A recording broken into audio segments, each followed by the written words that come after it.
Ayan po, isang mapagpalang araw po sa ating lahat. Bali, andito na po yung bisita namin at na kaibigan. Ayan, dumating na po.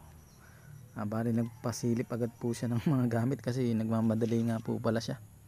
Ayan, bali, ito po yung kanyang unang pinasilip, Santo Niño na may kapa. Napaka-antigo na po niyan. At lalong lalo na po ito, mahal na berhen. Ayan, napakainam po niyan sa negosyo po at saka sa pampaamo sa tao. Ayan, mabait po yung turing ng mga makakasilimuhan yung tao sa inyo. Ayan, meron din po pala siya na San Roque at Sagrada Familia. Ayan, mainam po yan sa pamilya at sa mga paglalakbay.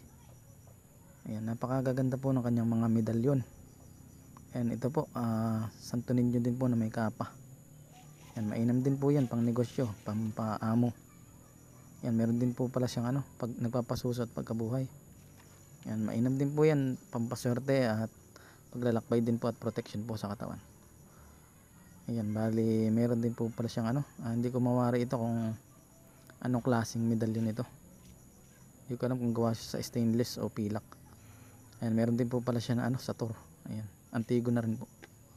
Ang protection po at saka ito po, napakaganda po na 5 bukales. Ayan.